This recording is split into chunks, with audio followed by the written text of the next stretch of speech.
Y parece que la tercera edad trae sus consecuencias. El cuerpo de alguna manera va pagando su factura.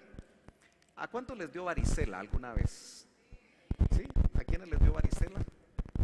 Muy bien. Cuando nos da varicela, el virus no se muere, sino que se queda inactivo en el sistema nervioso. Por alguna razón, los médicos no entienden por qué ese virus se queda ahí guardado. Y cuando uno cumple 50, 60 o 70 y hasta 80 años, por algún problema, especialmente de estrés, así le llaman los médicos, se activa el virus de la varicela otra vez. Y entonces produce un dolor picante, muy ardiente. En mi caso me dio en toda esta parte del tronco, mi espalda, y realmente era difícil.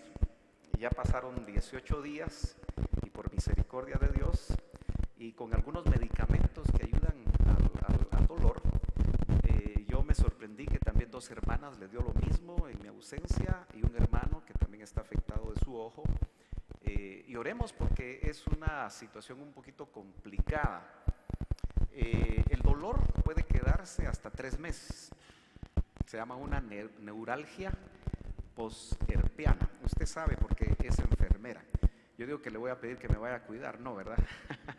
Pero gracias a Dios, hermanos, oren, les agradezco sus oraciones, sigan orando para que esto ya no nos afecte. Ustedes saben que hay razones médicas y hay razones naturales, pero también hay ataques. Entonces, como nosotros somos seres de 3 dimensiones, llamémoslo así, o de 3 partes, ¿verdad? Porque no solo somos cuerpo, sino que también somos alma y también somos espíritu. Y yo creo que el enemigo no está contento de lo que está pasando acá. ¿Qué dice usted? Porque Dios nos está bendiciendo, ¿no es cierto? Dios nos está dando victorias. Y no solamente la construcción de este hermoso templo, sino que creo que nos está dando victorias en nuestro propio templo, el más importante, ¿verdad? Estamos ganando victorias y sabemos que para ganar victorias hay pruebas, hay luchas. Así que yo le quiero decir en el nombre del Señor que aquí estoy listo para continuar haciendo la obra del Señor. Aleluya. Gloria a Dios. Gloria a Dios. Aleluya. Bueno, nos falta una ofrenda, ¿verdad? Bueno, ¿están listas mis hermanas? Con tanto anuncio se me olvida. La segunda ofrenda, usted sabe, para los que vienen por primera vez o tienen poco tiempo, se recoge pro templo. Como seguimos construyendo, seguimos haciendo algunas cosas. ¿A cuánto les gustan las ventanas? Bonitas ventanas, ¿verdad? Quiero decirle que nos las donaron. ¿Ya le había dicho eso? Dios usó a un ministro y a un anciano de esta congregación para hablar con la misma persona y esta persona, el Señor lo tocó, no es de la iglesia. Oremos por la empresa del hermano y nos donó estas 4 hermosas ventanas. Pero nos falta todavía la que está aquí, nos falta toda la puerta principal y aquella otra ventana que da a la nueva oficina del diaconado. Gloria a Dios. Aleluya. Ya tiene piso, ya tiene techo, ya tiene puerta, falta su ventana, su luz, y esa ventana es corrediza porque desde ahí se va a distribuir la Santa Cena. ¿Cuántos dan gloria a Dios? Aleluya. El Señor es bueno, mis hermanos. Así que esta segunda ofrenda va dirigida exactamente para eso. También quiero saludar al pastor Álvaro Castañeda, que viene desde la ciudad de Oregón y otra vez nos honra con su presencia. Dios te bendiga, hermano Álvaro. Oremos por la ofrenda. Padre, gracias por esta segunda ofrenda. Yo te doy gracias, Señor, por el trabajo, por el negocio, por la fuente de provisión que tú das a tus hijos. Te pido que tú los bendigas y les hagas buenos administradores. Te pido, Señor, que tengan la sabiduría para multiplicar los recursos que tú les das. De lo mucho que les has dado, Señor, una vez más, te damos gracias por el dador alegre. Bendice, Señor, esas empresas, esos negocios, en el nombre de Jesús, prospéralos. Amén y amén. Pueden pasar, mis hermanas, a recoger la ofrenda, y mientras recogemos esa ofrenda, acompáñenme al libro de Job. El libro de Job. No vamos a basarnos exactamente en este libro, pero como tuve tiempo de estar meditando, porque estas cosas lo dejan a uno meditando, ¿verdad? Y tuve un poco más de tiempo,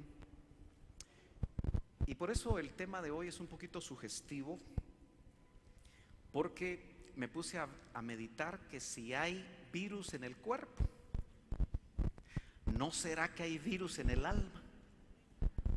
Que también pueden estar escondidos y que en determinado momento van a atacar nuestros sentimientos, van a atacar nuestros pensamientos, y que de la forma como este virus me afectó a mí, que pasó ahí guardadito por muchos años y que algo lo activó, ¿no será que también en nuestra alma, que usted sabe que el gran problema que tenemos nosotros los hijos de Dios es que hoy batallamos mucho con el alma? ¿Cuántos están de acuerdo conmigo que se batalla mucho con el alma? A veces la quisiéramos estrangular, ¿verdad? La quisiéramos agarrar y que se sujete, pero no se deja. Y obviamente lo que dice Job me llama mucho la atención, porque Job era un hombre próspero, ¿no es cierto? Era un hombre con una familia muy grande. No le faltaba absolutamente nada a Job.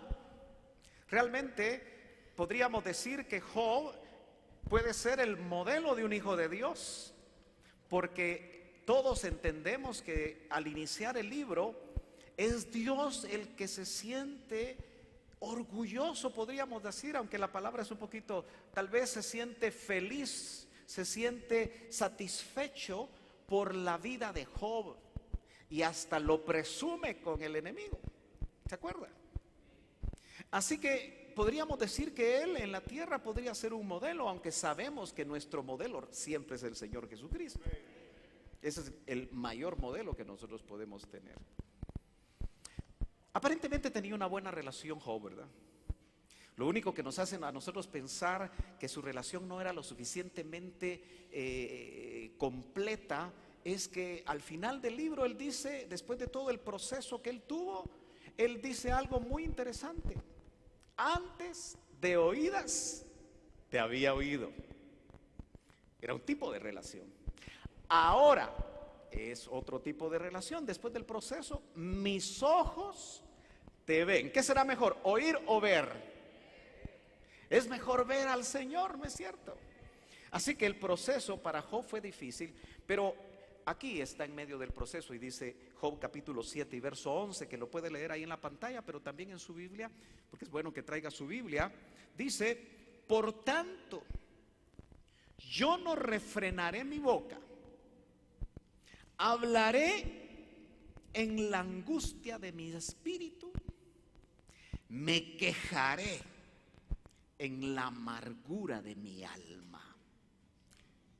El trato sacó un virus de amargura que estaba guardado mientras le iba bien a Job, porque mientras tenía todo lo que podía disfrutar, con todo lo que había obtenido, y de parte de Dios, porque no fue de parte del enemigo, él no prosperó con la prosperidad que da el enemigo. Él prosperó con la prosperidad en todos los ámbitos que da Dios, ¿no es cierto? Porque ¿cómo puede saber usted que lo está prosperando el enemigo? La prosperidad que te aleja de Dios, esa no es de Dios. ¿Estamos de acuerdo? Pero la prosperidad que en lugar de alejarte de Dios te acerca más, porque hermano amado, tener prosperidad significa, o debería de significar para nosotros, el darle más tiempo a Dios. ¿No cree usted? Puede ser que usted esté todavía con un presupuesto que no logra alcanzar, y usted se ha propuesto una meta: Señor, cuando llegue a tanto, yo te voy a servir más. Y el Señor oye su oración y mira su corazón, si su corazón es sincero, y lo bendice. Le da sabiduría, toca corazones para que usted mejore en su trabajo y lo prospera. Pero cuando llega a esa meta, usted se da cuenta que ya su presupuesto volvió a subir. Porque así es el alma, ¿verdad?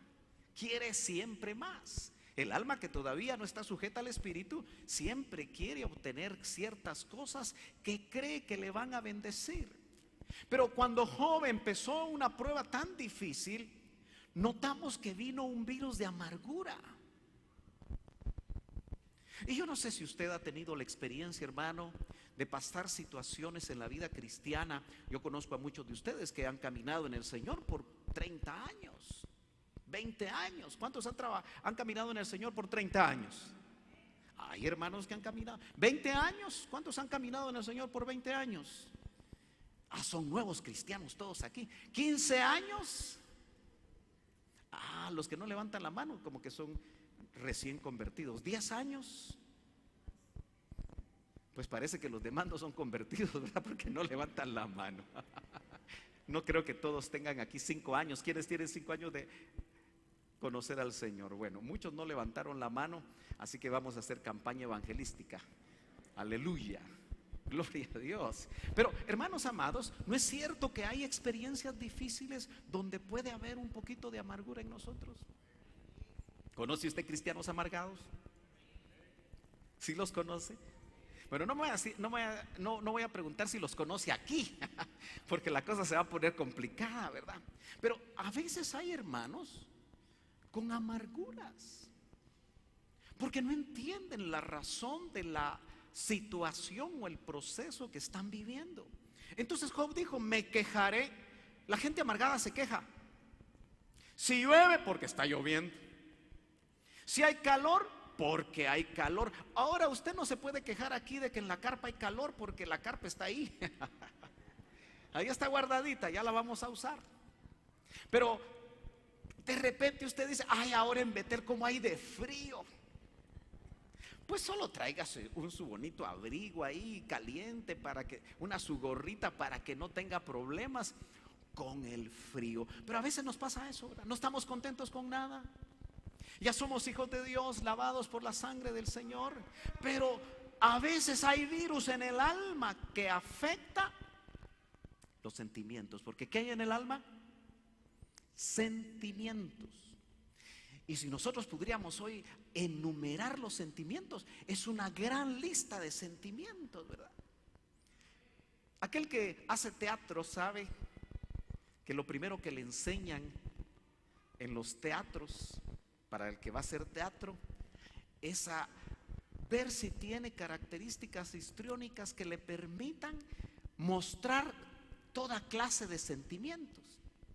Entonces a la persona le dicen una cara de enojado, una cara de feliz, y le enseñan cómo expresar con los músculos de la cara todos esos sentimientos. Y usted sabe que los que son más histriónicos, los actores que tienen esa facilidad, son los que ganan más los Óscars, porque hacen escenas donde realmente se creen el personaje y expresan todos esos sentimientos que el guión le está pidiendo que tenga. Ahora, a veces nosotros somos actores, ¿verdad? ¿Qué dice usted? Y actrices.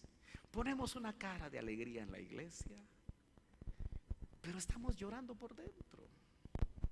¿Y no sería mejor decirle a alguien maduro que conocemos dentro de la iglesia local: mire, hermano, yo vengo deshecha, ¿no puede orar por mí? ¿Qué dice usted? Sería dar a conocer, no a cualquiera, su alma, pero sí poder saber que en Cristo nos pueden ayudar, hermano, cuando esos problemas en el alma se dan. Bueno, los virus que tenemos escondidos en nuestro cuerpo sin saberlo, fíjese, hermano, que hay un estudio que yo le quiero mostrar aquí rapidito, no sé si lo vamos a lograr ver aquí. Lamentablemente creo que los colores no están muy bien, ¿verdad? Déjeme regresar acá. ¿Cuántos leen eso? Más o menos, ¿verdad? Si no, yo se lo voy a leer. Pero fíjese que en promedio es un estudio muy reciente. Las personas sanas, ¿cuántos aquí están sanos? Los demás están enfermos. Hoy vamos a orar por un montón de enfermos. Aleluya.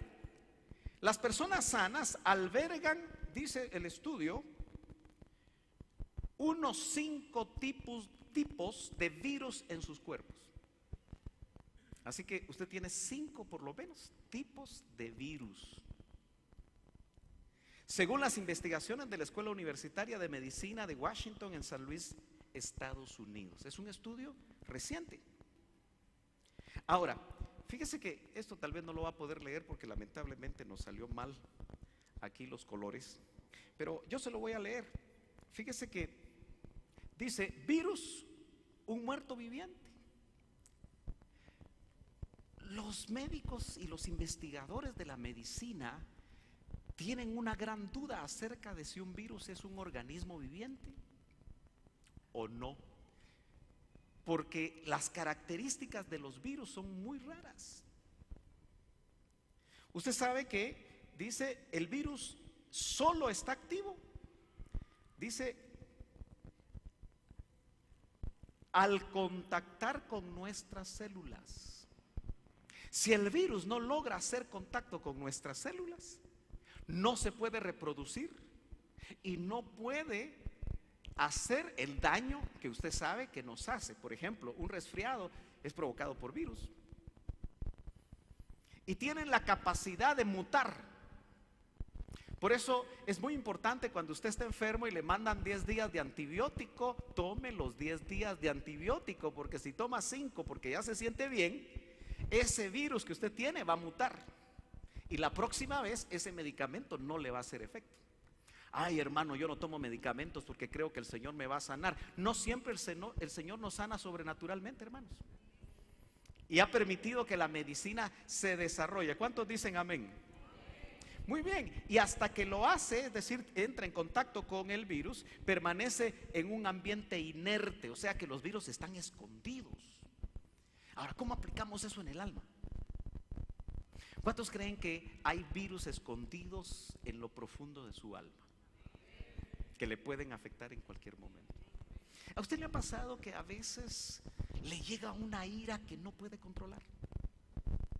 No le voy a pedir que levante la mano porque muchos aquí están artríticos y les cuesta levantar la mano. No sé qué les pasa, pero les cuesta levantar la mano. Pero, hermanos amados, ¿se ha dado cuenta que a veces nos suceden cosas que decimos, bueno, ¿y por qué hice esto? ¿Y por qué permití esto? ¿Y por qué me enojé tanto con esa hermana? ¿Y por qué me enojé tanto con mi jefe al punto de que le dije, mire, me voy? Y se fue y se quedó sin trabajo. Hay cosas que no podemos controlar. ¿No serán virus o algo a la manera de virus? Porque estoy solamente haciendo la comparación entre lo que sucede al cuerpo y le puede suceder al alma. Fíjese, hermano, que en mis reflexiones me di cuenta que muchos de nosotros, recordé que tenemos muchos ancestros, ¿no es cierto? ¿Se acuerda lo que decía el hermano Otto? 14 personas cabalgan sobre nuestra cabeza, refiriéndose a los tatarabuelos, bisabuelos, abuelos y nuestros padres. Yo llegué a conocer, no a conocer solo en foto, a mi bisabuelo. No como dicen algunos, el bisabuelo. Y me cuentan que fue uno de los primeros en Varías, Huehuetenango, que conoció al Señor. Y eso me hace sentir muy bien. Gloria a Dios. Pero debe haber tenido mi bisabuelo por parte del papá algunas cosas que me las pudo haber trasladado por medio de un ADN espiritual. ¿Me está entendiendo? Y que puedan estar escondidas ahí. Dice amén. Cuando conocí a mi abuelo, me gustaba porque venía de Varías y siempre me regalaba una choca. Y en ese tiempo era plata. Me alcanzaba para muchas cosas, ¿verdad que sí? Murió cuando tenía como 11 años. Pero lamentablemente mi bisabuelo, aunque era hijo de Dios, abandonó a mi abuela. ¿Aló? ¿Será que eso me puede afectar a mí? Si me descuido, sí. ¿Me está entendiendo lo que le quiero transmitir? Y mi abuelo como que le trasladó eso a mi papá, porque también abandonó a mi mamá. Entonces ya dos casos de esos me indican que yo tengo que cuidarme al doble. ¿Aló? ¿Me está entendiendo? Estoy usando mi ejemplo porque obviamente es el que conozco muy bien. Y por supuesto conozco algunos suyos, pero definitivamente no lo voy a decir. Amén. Porque acuérdese, cuando usted se ministra, el sacerdote se come como hacía el sacerdote en la mesa de los panes de la proposición, que es tipo de la administración. 6 de los panes eran para el Señor y 6 se los comía el sacerdote. Así que, chitón, todo lo que uno conoce, ¿no es cierto? Pero le estoy hablando de esto porque hay comportamientos que de repente a la edad adulta salen. ¿Se ha dado cuenta usted que hay algunos señores que a los 50 se quieren poner más atléticos? Bajan de peso, se quieren poner ropa moderna. Eso es en el mundo, ¿verdad? ¿O será que también puede pasar en la iglesia? Dicen que gato viejo se come los ratones tiernos. ¿Ha oído usted? ¿Sabe de qué se trata eso? Que cuando les da, dicen el síndrome de bueno, aquí ya dijeron algo que no sé si es así o no, ¿verdad? El síndrome de la andropausia. Bueno, tienen otros nombres, ¿verdad? Pero lamentablemente, ¿usted ha visto matrimonios que después de 20, 30 años se terminan? No estoy hablando del mundo nada más. Es triste ver que en las mismas iglesias locales suceden cosas de ese tipo. ¿No será que le picó uno de esos virus y se le empezó a desarrollar porque algo en su alma que estaba guardado, que puede ser un ancestro? Entonces los ancestros son como virus que están ahí inertes, que si usted se descuida y los activa, su vida puede cambiar de un momento a otro. ¿Me está entendiendo, hermano amado? Muy bien. Dice, en efecto, la patogenia de los virus, ¿sí? Lo leo aquí más despacio. Dice, déjeme verificar aquí algo para que esto me funcione bien.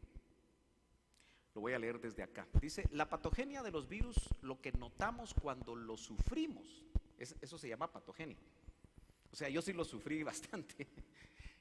Es la consecuencia de que han invadido nuestras células y que además de romperlas, porque estos que no tienen vida se meten a nuestras células y las destruyen. Son terribles los virus. Entonces dice, se diseminan por nuestro organismo ocasionándonos molestias o síndromes graves. Aquí ponen 2 ejemplos, como el de la hepatitis A, B y C o el VIH. ¿Usted sabe lo que es el VIH? ¿Cómo le llaman en términos normales? SIDA. Es un virus.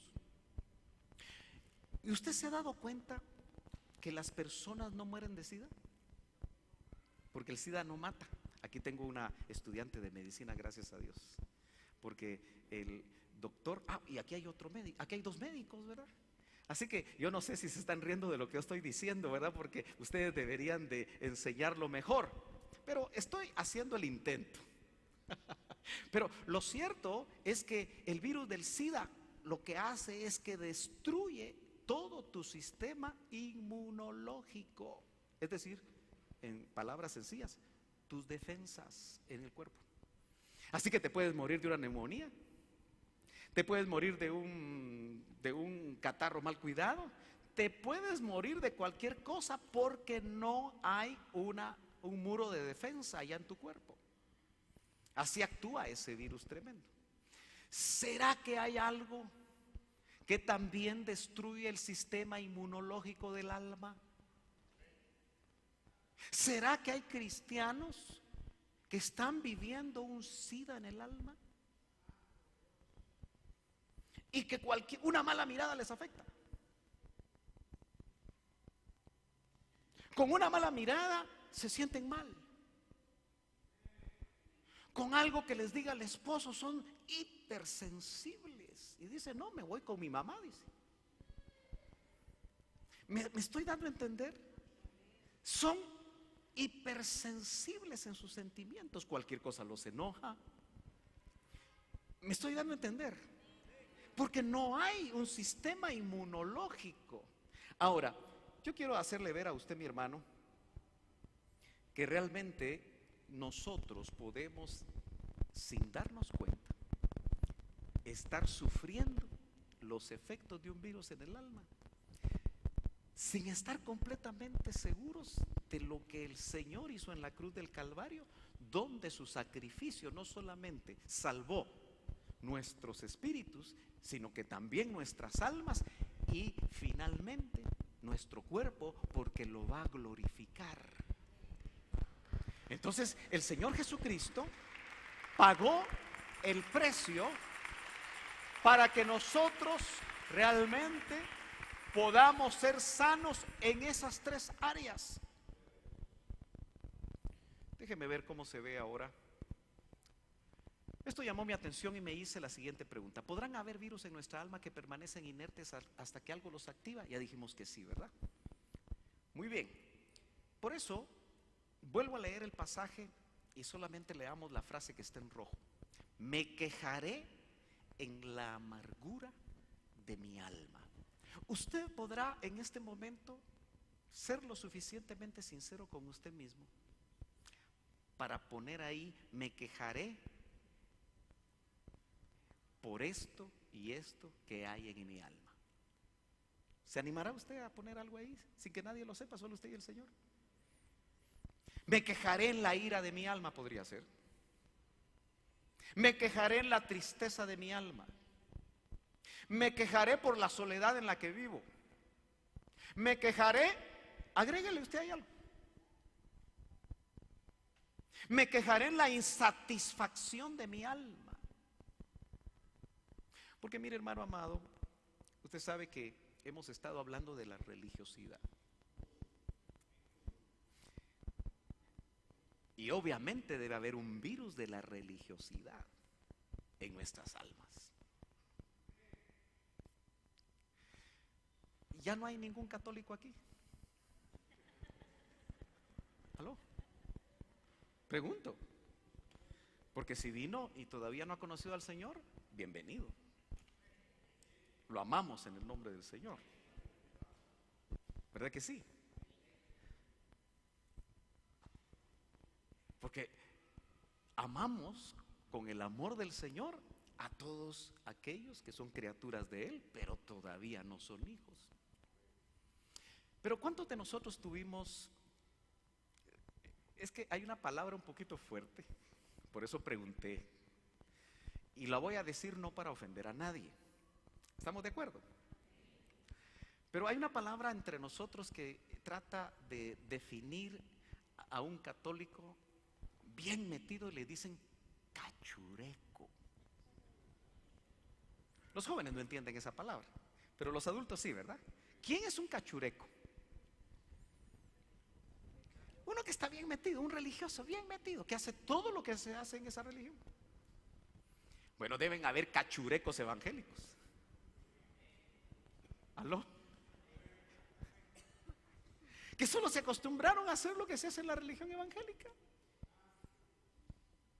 pero que no les afecta nada en su vida, en su alma. Porque mire, generalmente la mayoría de nosotros nos sentimos muy bien en la iglesia. Aunque usted no lo crea, usted me hizo falta, y yo sé que le hice falta, así que nos hicimos falta. Gloria a Dios. Pero la vida cristiana continúa después de que pasamos el umbral de esas puertas. ¿Y se ha dado cuenta que a veces solo se sale del umbral y empiezan los problemas en la mente? O tal vez algo pasó en el culto con la esposa y la esposa solo está esperando que estar en el carro y gritarle al esposo. Eso no pasa aquí. Aquí todas las hermanas son bien bonitas, bien especiales. Están adornadas con ese adorno incorruptible de un espíritu apacible, como lo pide la primera epístola de Pedro. Dice amén. Ay Dios, esos amenes no convencen a nadie. ¿Se ha dado cuenta que a veces pasa eso? Es que ¿por qué te quedaste viendo a esa hermana? ¡Ja! No, si yo no la estaba viendo, dice. Como el hermano tiene un sutic, ¿verdad? Tiene los ojos medio torcidos, estaba viendo para allá y la hermana pensaba que estaba viendo para acá. Pero muchas veces suceden esas cosas. Van al supermercado y el esposo bien enojado porque en lugar de 500 salió 1000. ¿Se ha dado cuenta que ahora las facturas se complican? Y cada vez que usted va al supermercado dice, ¿y qué compraste de más? Ay, solo compré esta mi cosita que costó 300 quetzales, mi hijo.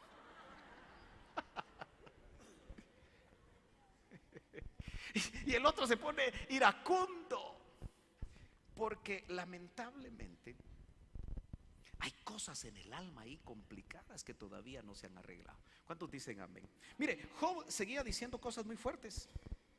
Job dice: aburrida de mi vida está mi alma.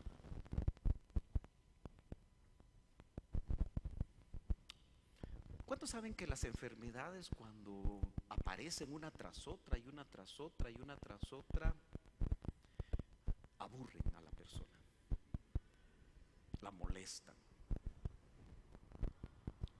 Aquellos que han trabajado con ancianos, creo que la especialidad es geriatría, geriatras. Deben ser personas con mucha capacidad, mucha paciencia, porque tratan con ancianos que ya no quieren nada de la vida. ¿Verdad que es difícil?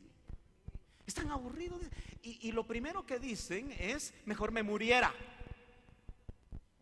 ¿Verdad que eso se usa mucho? Es más o menos el caso que estamos viendo aquí en la Biblia. A mí me gusta ver cómo el Señor realmente lo que hace es que desnuda la necesidad humana para que nosotros realmente seamos transparentes y podamos decir: mire pastor, me está pasando esto, me está pasando aquello, realmente estoy aburrido de esto, estoy aburrido de lo otro. Y mejor si se lo dicen al Señor continuamente, porque muchas veces el Señor nos va a mostrar qué es lo que está sucediendo en nosotros. ¿Me estoy dando a entender? A veces vienen depresiones, y las depresiones pueden llevar a la persona hasta cometer suicidio. Usted lo sabe. Si una depresión no se trabaja adecuadamente, puede llegar hasta eso. Vienen pensamientos, porque cuando el cuerpo está enfermo, generalmente es porque el alma también lo está. ¿Me estoy dando a entender? Entonces, cuando la palabra de Dios y el trabajo que el Señor hizo en la cruz del Calvario, que nosotros tenemos que ver la dimensión de su sacrificio, realmente lo aplicamos a nuestra vida cuando estamos fuera del templo, entonces, hermanos amados, estamos en el camino de dejar de ser religiosos. Si lo que oyes aquí, si lo que el Espíritu Santo hace en tu vida cuando alabas al Señor, cuando le oras o cuando oyes la palabra del Señor, te sirve en la vida fuera del templo, tú estás por buen camino. Pero si vives una vida en el templo y una vida totalmente distinta en casa, eres un religioso. Somos religiosos. Entonces tenemos que tener cuidado. Dice, daré rienda suelta a mis quejas. Yo creo que el idioma español se queda corto por la forma como lo traduce el hebreo, porque esto se escribió en hebreo, una lengua muerta, hace saber cuántos años. Daré rienda suelta a mis quejas. ¿Quién se siente contento con tener una esposa quejumbrosa? Solo un murmullo se oye. ¿Quién está contento con un hombre quejumbroso? Se queja de la comida, se queja de que no le planchan bien las camisas, se queja de que la esposa no administra bien el gasto, se queja de los hijos, se queja del pastor, se queja de los ancianos, se queja de todos. ¿Quién está contento con alguien así? Dan ganas de... ¿Verdad que sí? Aló. Pero qué lindo es estar con alguien que, aunque está pasando situaciones difíciles, sabe que el Señor puede transformar y puede sanar su alma. Aleluya. Gloria a Dios. Ahora mire, ¿qué activa los virus en el alma? Acompáñenme a Proverbios capítulo 6 y verso 32, que es lo que hace que el alma se active. Gloria a Dios. Que dice Proverbios 6, 32 al 35, dice, el que comete adulterio, voy a poner un ejemplo interesante que encontré. El que comete adulterio no tiene entendimiento. Eso es muy claro. Y uno siempre se pregunta, Señor, ¿y por qué razón la Biblia da consejos aún para situaciones tan extremas como esas a tu pueblo? Porque tanto en Israel como ahora en la iglesia hay adulterio. Aunque sea un tema difícil, pero lamentablemente tenemos que decir que en la iglesia local muchas mujeres y muchos varones especialmente cometen adulterio y no se dan cuenta de lo que hacen, porque la cultura del mundo, y eso es otro aspecto religioso, porque viven una cosa en la iglesia, pueden ser hasta predicadores. ¿Cuántos pastores sabemos que han caído en adulterio? Y estamos hablando de ministros, pastores. Y muchas ovejas, cuando su pastor cayó en adulterio, también ellos agarran el mismo ejemplo. Aló. A veces uno mira que la esposa del diácono se va con otro diácono. Eso lo he visto yo. Aló. Pero hay un grave problema porque no logramos darnos cuenta qué es lo que dice Dios acerca del adulterio. Y dice el Señor, el que comete adulterio no tiene entendimiento. Aquí no voy a hablar del proceso en el que se cae en adulterio, pero otro día lo voy a hacer. De repente lo voy a hacer solo con los varones y después solo con las mujeres. Pero dice, destruye, logra leer lo que está en rojo. Destruye su alma el que lo hace. En otras palabras, abre la puerta a todos los virus para activarlos. No es solamente un acto físico. La Biblia dice que destruye su alma y punto. Yo le creo a la Biblia. No le quiere usted creer a la Biblia, es su problema. Pero yo le creo a la Biblia. Destruye su alma el que lo hace. Y en el verso 33 dice, heridas y vergüenza hallará y su afrenta no se borrará. Incluso dice algo más fuerte, porque dice, porque los celos enfurecen al hombre. Otras versiones dice, enfurecen al marido. ¿Al marido de quién? Con la que se adulteró. Y no perdonarán el día de la venganza. Mire lo que dice el Señor. No aceptará ningún rescate, ni se dará por satisfecho ese marido, aunque le des muchos presentes. O sea, el que adultera se juega la vida. Esto es serio. Y la mayoría de cristianos religiosos no lo ven como algo serio. ¿Sabe qué es lo más difícil cuando se trabaja a veces con un varón que ha caído en adulterio? Que no le da importancia a lo que hizo. Cree que es algo muy normal. Porque en el mundo es normal, pero no en el pueblo del Señor. Muchos a veces me dicen: pastor, ¿y cuándo me va a devolver el privilegio? Digo yo: Señor, este cuate ni siquiera sabe lo que hizo. Le ama más el privilegio. Eso es religiosidad, hermano. Que sanar su corazón, porque si dice que se destruyó el alma, y hermano, la palabra hebrea que habla de destrucción ahí es shakhat, es una palabra difícil de pronunciar. Pero note usted que habla de decaer, el alma decae. Y se ha dado cuenta usted que cuando un virus nos ataca, lo primero que nos pasa es que nos decaemos a nivel de cuerpo.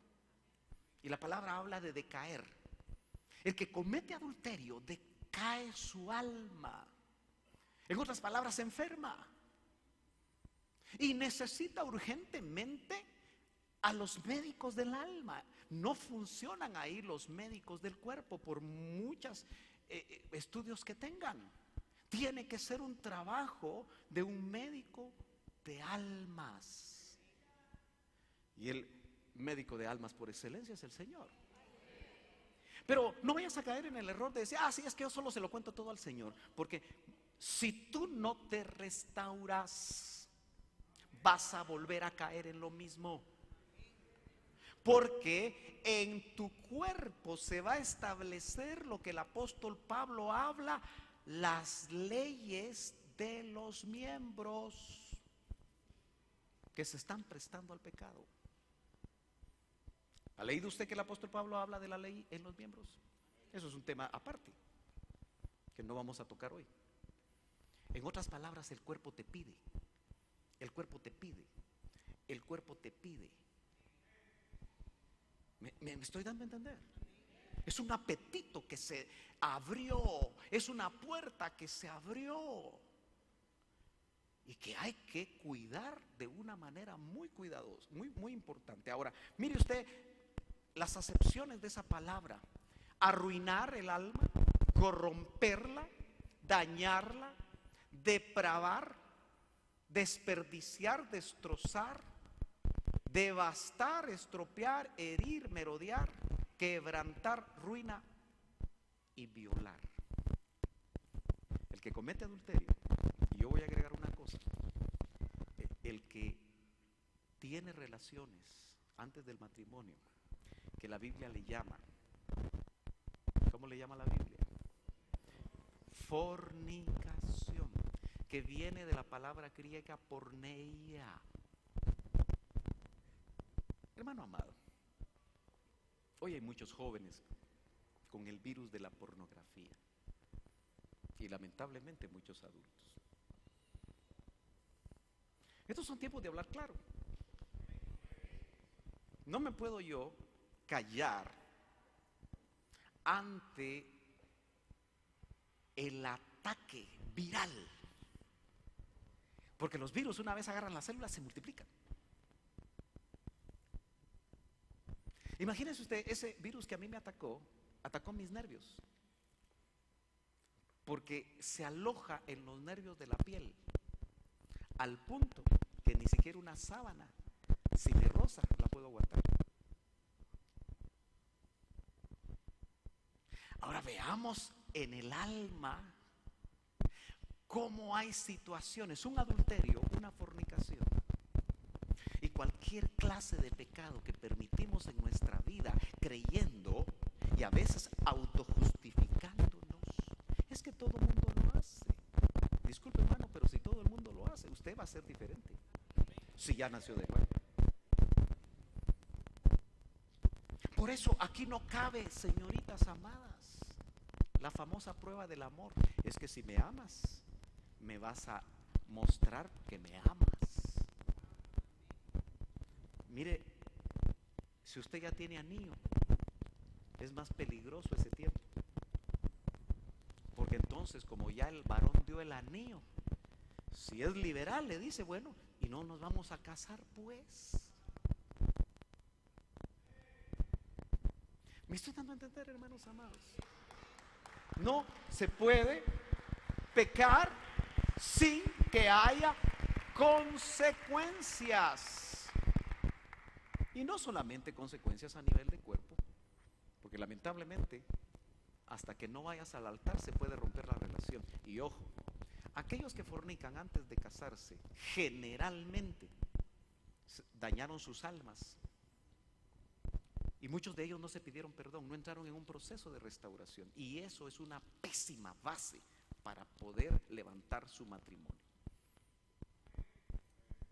Yo lo tengo que decir así de claro. Entonces, ¿se acuerda que el verso decía que también no solo destruye el alma, sino que hay heridas y vergüenza? Ojalá que el tiempo me permita a mí llegar a esos dos conceptos. La palabra heridas en el hebreo es la palabra nega, que significa golpe. Solo que estos son golpes al alma. Acuérdese que dice que destruye su alma. Que dice un golpe que se descarga, es una mancha, pero me llama la atención que puede ser y se puede traducir esa palabra como una persona o un vestido con lepra. Usted sabe que el pecado en la Biblia, la lepra es tipo del pecado en la Biblia. Y el leproso era apartado del pueblo de Dios y solamente un sacerdote podía definir si esa persona había sido sanada de lepra para poder volver a la comunión con el pueblo. Así de fuerte era en el Antiguo Testamento. Si nosotros aplicáramos eso, esta iglesia probablemente estaría vacía. Ay, hermano, ya me echó a mí algo. La palabra del Señor dice que nosotros podemos caer en pecado, hermanos. ¿Sí o no? El pecado nos puede alcanzar. Y aquí no se clasifica pecados pequeños ni pecados grandes. Todo aquello que va en contra de la santidad de Dios es pecado. Todo aquello que va en contra del carácter de Dios es pecado. Dios es veraz, ¿no es cierto? Él dijo, yo soy el camino, yo soy la verdad y yo soy la vida. Eso quiere decir que cualquier mentirita blanca, como decimos para justificarnos, delante de Dios es pecado. Aunque usted no diga amén. Cada vez que mentimos, y ya se dio cuenta que a veces mentimos, y no a veces, casi siempre la mayoría de veces que se miente es para salvarse de algo. Te dice el jefe, ¿y por qué vino tarde? Ah, es que pinché llanta. Muchos matan a sus padres, ¿verdad? Se me murió mi mamá y por eso no vine estos 3 días. Y le dice el jefe, ¿usted cuántas mamás tenía? Porque hace 3 años dijo lo mismo. ¿Me estoy dando a entender? Entonces, dice, llaga. Gracias a Dios a mí no se me hicieron llagas. Aquí hay otra doctora. Pero parece que el herpes a veces se produce en llagas. O sea, si se complica la cosa, ese montón de chibolitas que le salen a uno, se juntan y se produce una llaga. Y me parece que eso pasa en gente muy anciana. Así que el Señor me guardó de eso. Pero, hermano amado, ¿habrán llagas en tu alma? ¿Estarás sufriendo tanto tu alma que no te alcanza el gozo que produce el Señor en la alabanza? ¿Por qué muchos de nosotros, hermano, no explotamos en la alabanza a Dios? ¿Por qué, si conocemos mucho de lo que es la restauración del tabernáculo de David, no tenemos libertad? Y aquí no cabe, es que así soy yo, hermano. Aquí no cabe lo que dice el mundo, genio y figura hasta la sepultura. Aquí no cabe que tú fuiste un tradicional evangélico donde no podías levantar ni las cejas, ni las manos. Aquí, el Espíritu Santo que ya te bautizó, te da la libertad de poder alabar a Dios, o algo está sucediendo. Algo está pasando en el alma. Tal vez hay lepra, pero ¿cuántos saben que la sangre de Cristo puede quitar esa lepra? Tal vez hay llaga supurosa, pero el Señor la puede sanar en tu alma. Esa es la buena noticia, que no tienes por qué vivir con esa situación todo el tiempo. Hay virus de falta de perdón. Hay gente que no perdona. Gente cristiana que sirve al Señor que no perdona. Dice, eso no lo voy a perdonar. Y se atan con su boca, establecen pactos personales. Esa situación que me hizo mi papá jamás se la voy a perdonar. Y ese virus se activa y produce resentimientos. Y usted sabe que el enemigo es muy astuto, porque cuando usted está alabando al Señor, le pone en la mente la figura de su pecado. ¿No le ha pasado eso a usted? Usted está bien metido con el Señor y de repente porque el enemigo es un bandido, que el Señor lo reprenda. Que cuando tú estás más metido, te recuerda tu pecado, pero en ese momento tú tienes que decir: Señor, yo pequé, me arrepiento, Señor, y te pido que tu sangre sea aplicada a mi pecado para que yo sea libre, limpio, para que la lepra se vaya.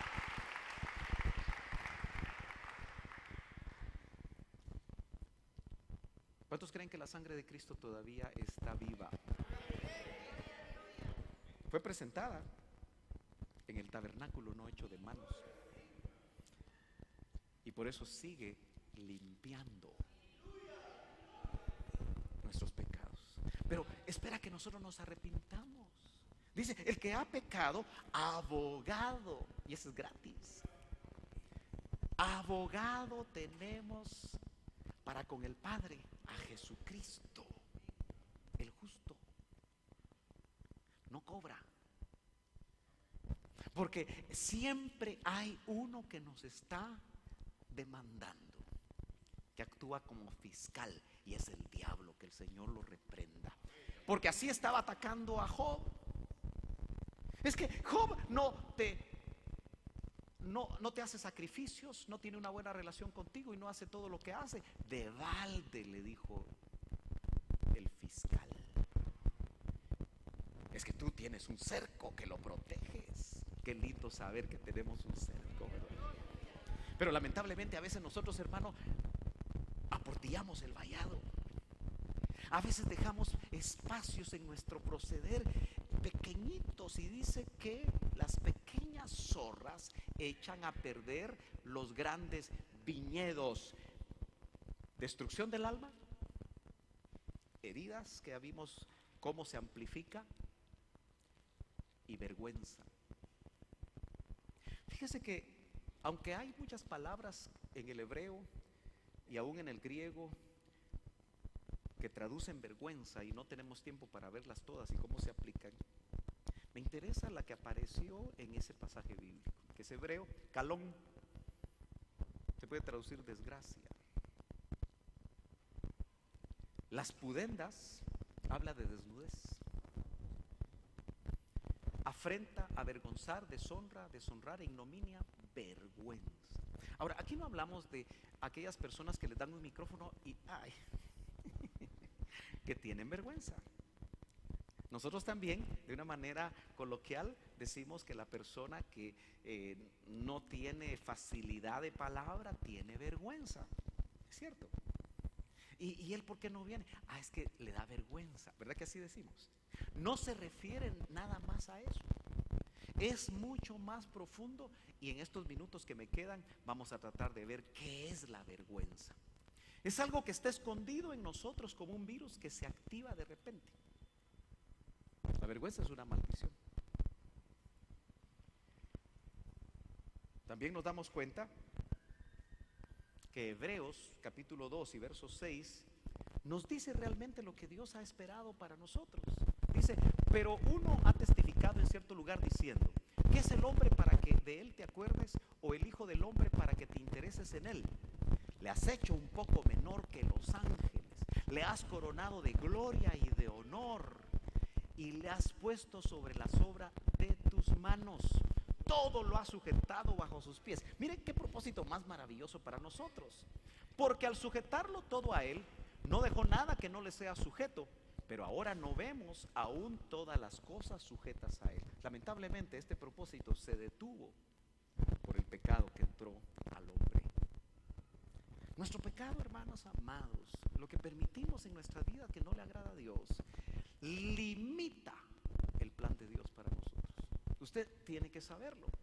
Dice, es decir, a Jesús coronado de gloria y honor a causa del padecimiento de la muerte, para que por la gracia de Dios probara la muerte para todos. El que tenía gloria y que tenía todo, bajó a la tierra a morir por nosotros, para que el pecado ya no se enseñoree de nosotros. ¿Cuántos dicen amén?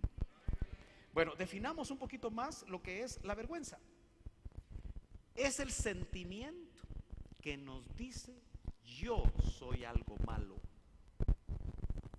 Y generalmente, hermano, esa vergüenza, lamentablemente, no la transmiten los padres.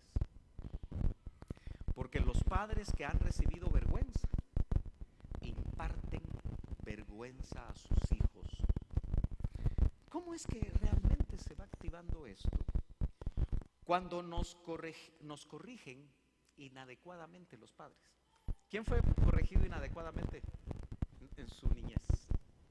Sea sincero. ¿No está usted deshonrando a sus papás? Yo creo que la mayoría de nosotros fuimos corregidos inadecuadamente.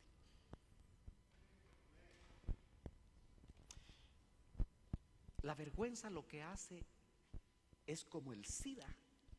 ¿Se acuerda que hablamos del SIDA del alma? Atacar nuestro sistema inmunológico, que es nuestra identidad. Porque muchas veces los padres, en su corrección inadecuada, no separan el comportamiento del niño de su identidad como hijo. ¿Me estoy dando a entender? Le voy a poner un ejemplo porque yo creo que eso nos va a ayudar un poquito más. Pero déjenme leer estos pensamientos. La vergüenza es como el virus del SIDA. Este virus ataca el sistema inmunológico de tu cuerpo. Eso es lo que pasa con la vergüenza. Ataca tu sistema emocional y espiritual para que, como dijimos anteriormente, cualquier cosa te afecte. La vergüenza viene cuando nos obligan a hacer algo que aún no podemos hacer por causa de nuestra edad. Un ejemplo sencillo. Muchos niños están naciendo aquí. Gloria a Dios.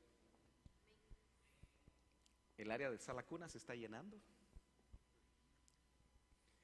También el aula que le sigue hay bastantes niños. Pero ¿cuántos saben? Y le voy a poner un ejemplo sencillo, que las maestras que alguna vez dieron clases aquí saben que un niño pequeñito no tiene motricidad fina, solo tiene motricidad gruesa. ¿Sí? ¿Saben de qué estamos hablando? Por ejemplo, ¿cuántos papás, cuando ya el niño empieza a tomar en vaso, y generalmente se le da un vaso de vidrio en lugar de un vaso plástico, y le ponen al niño el vaso a la par de su comida? Eso es un error garrafal, porque como los niños en su motricidad gruesa mueven las manos así. ¿Cuántos sabían eso? Entonces, si tú le pones el vaso aquí lo va a derramar. Siempre. El vaso se le pone adelante. Tan sencillo. Pero supóngase que una mamá y un papá no saben acerca de eso y llevan a su hijo de 3 años, que ya caminan, ¿verdad? ¿Cómo son los niños de 3 años? Son preguntones, son eléctricos. Y parece que cada generación vienen con más energía, ¿no es cierto? Corren por todos lados, saltan por todos lados y es difícil poderlos controlar, ¿es cierto? Ahora, cuando hablo de control, le voy a decir a usted que hay 2 maneras de educar a nuestros hijos. Ay, hermano, ¿por qué no me lo dijo antes? Ya metí la pata. Pero el Señor le puede ayudar a usted a pedir perdón, porque eso puede desatar algo muy importante en la vida de sus hijos.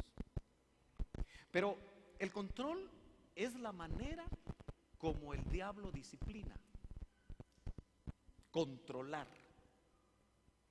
Dios disciplina a través de la autoridad, que le permite al niño escoger entre lo que es malo, porque se le informa, y lo que es bueno.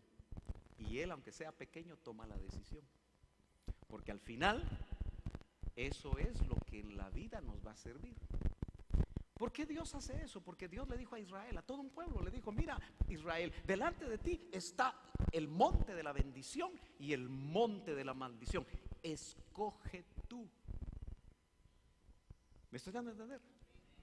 Dios generalmente en su palabra nos indica qué es lo que Él quiere y qué es beneficioso para nosotros, ¿no es cierto? Pero ¿quiénes escogen si lo hacemos o no? Nosotros. Y hemos entendido hasta estas alturas que cuando escogemos lo que no le agrada a Dios hay consecuencias. Pero nuestros niños pequeños deben de entender eso.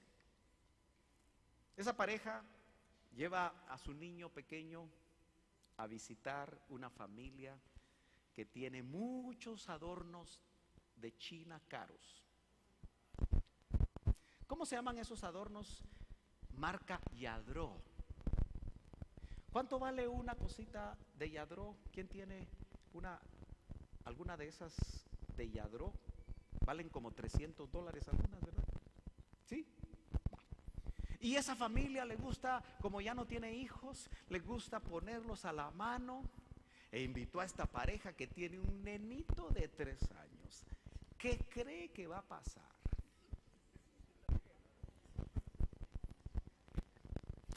Va a romper algo ese niño. Pero ojo, ese niño es niño. Y se comporta como niño. Pero si tiene que pagar el papá $300, ¿cómo va a estar el papá? Feliz con su hijo. Aleluya. Hubieras quebrado 2. Y como ese papá fue trabajado mal, con un tipo de corrección inadecuada, yo le aseguro que se lo lleva así, o de enfrente de todos, le pega. Y todavía cuando sale le dice un montón de cosas: no servís para nada, ¿cómo es posible que te dijimos? Están tratando los padres que el niño haga algo que todavía no puede hacer, y en una mala corrección dañan su identidad. Porque ese hijo, aunque rompa todos los Yadro, sigue siendo tu hijo. Y la identidad de él es que es tu hijo. Como la identidad que a nosotros nos debe de ayudar siempre en todos los aspectos de nuestra vida es saber que somos hijos de Dios, del creador del universo. Aunque no tengas un centavo en la bolsa, eres hijo de Dios. Y Él va a hacer algo en tu vida para que tú tengas lo que necesitas. Pero el problema es que cuando a ti te exigen esas cosas que tú no puedes dar, te llenas de vergüenza. Y una persona llena de vergüenza se aísla. Porque el SIDA, que se llama vergüenza en su alma, empieza a corroer sus relaciones. Ya le dije que es una persona que todo le afecta. Es una persona que se aísla, Es una persona que aún dentro de la iglesia se ven características de lo que está sucediendo en su corazón. Y realmente el Señor tiene para nosotros una forma de poder trabajar. Mire lo que dice Romanos 5:8. Yo voy terminando. Es un pasaje maravilloso. El Señor me dio un canto que algunos me ofrecieron ponerle letra ponerle música, pero no me lo cumplieron. Aló. Pero dice, pero Dios demuestra su amor para con nosotros en que siendo aún pecadores, Cristo murió por nosotros. Aleluya.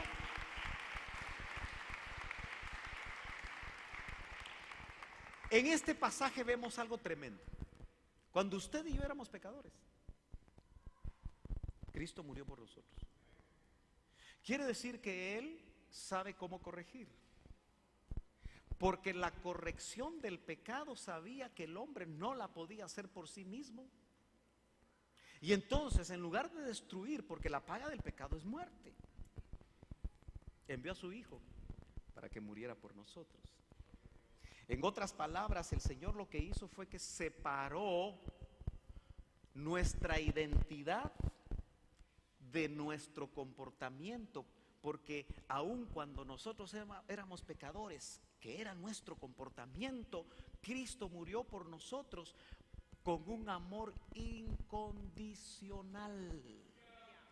Ese es el amor logos, mejor dicho, ágape, el amor ágape. Ese es el amor incondicional. Entonces, quiere decir que el Señor, aun cuando nos va a disciplinar, separa nuestro comportamiento de lo que nosotros somos. Entonces, hermano, terminando, cuando usted corrija a su hijo, aunque sea un adolescente o sea un adulto, porque hoy en día muchos jóvenes adultos se quedan en casa, algunas están poniendo la escoba al revés o la escoba detrás de la puerta para que salgan. Pero cuando usted corrija, separe el comportamiento de su hijo de su identidad y trabaje con esa persona corrigiéndolo con autoridad. Un pequeño ejemplo y termino. ¿Cuántos saben que los muchachos cuando ya van a la U quieren carro? Aunque sea un pichirilo. Y dicen, papá, yo veo cómo lo arreglo. ¿Verdad que quieren su vehículo? Y muchos tienen la oportunidad de darles su carrito. Pero ¿cuántos de los padres cristianos que aman a sus hijos les ponen hora para regresar?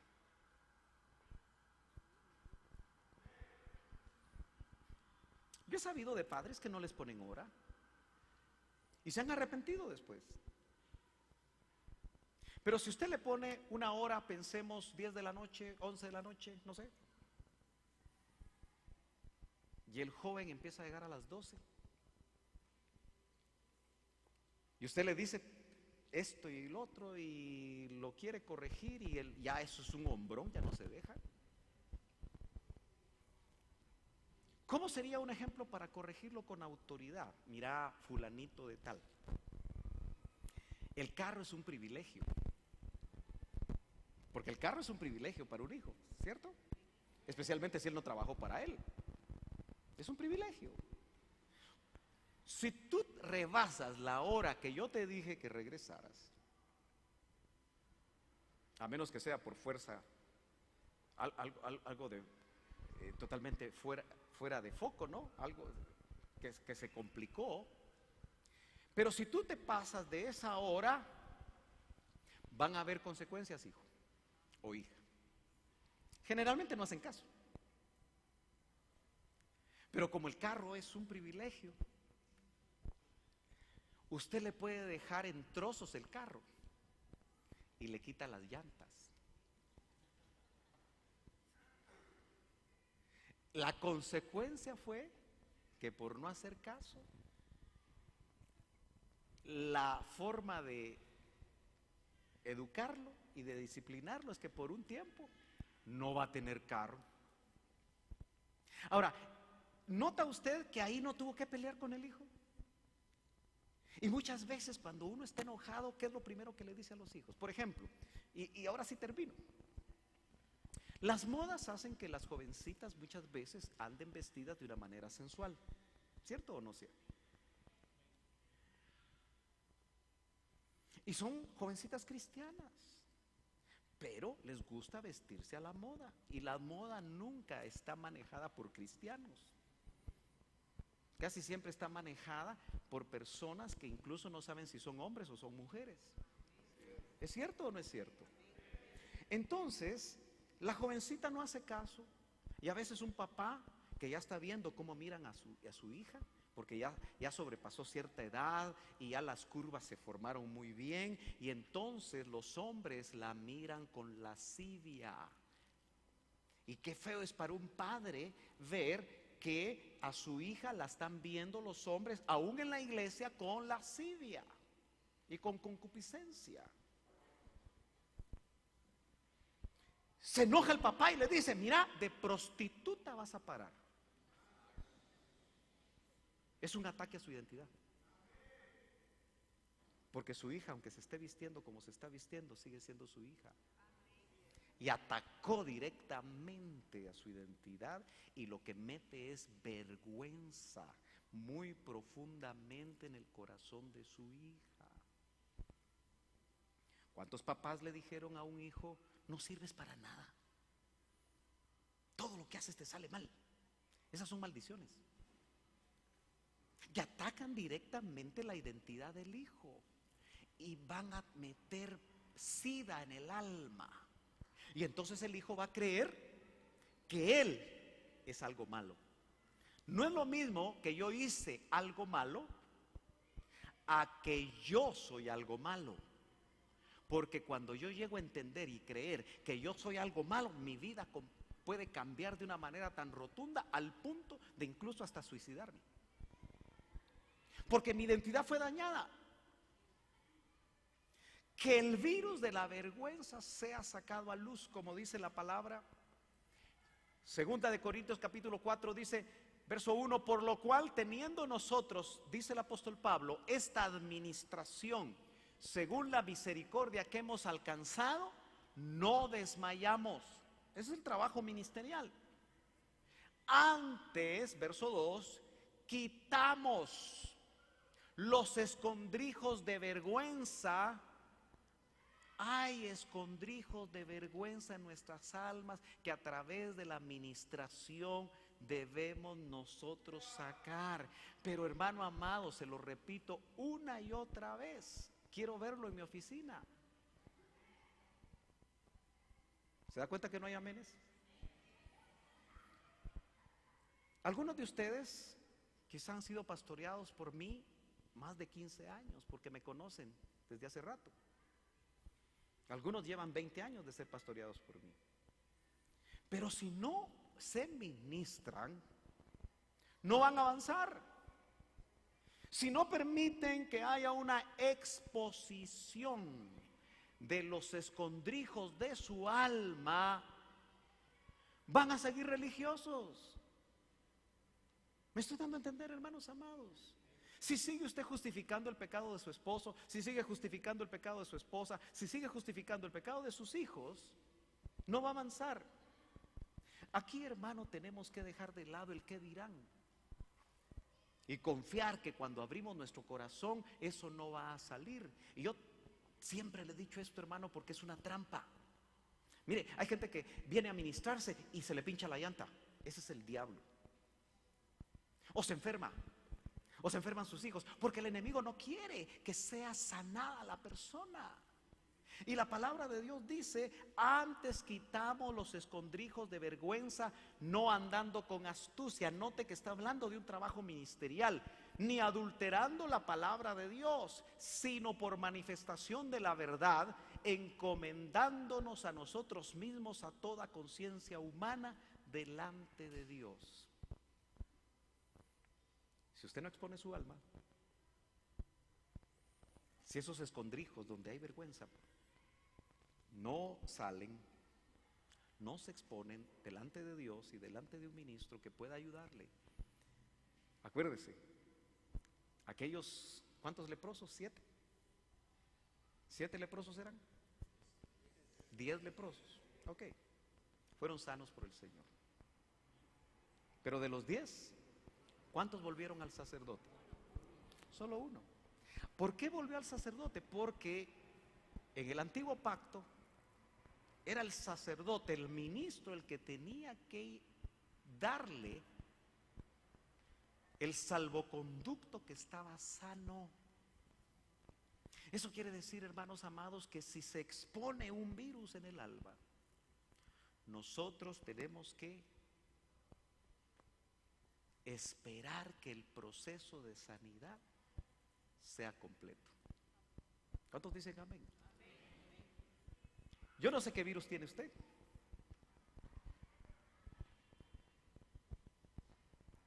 Tal vez yo no sé todos los virus que tengo yo. Estoy hablando del alma. Porque en el cuerpo dice que cada uno de nosotros tenemos 5. Y solo hay que pedirle al Señor que no se activen para que no seamos enfermos del cuerpo. Pero a nivel del alma, hermano amado, póngase de pie. Yo ya terminé de predicar, pero déjeme ministrar un momentito. Yo sé que tal vez usted tiene prisa.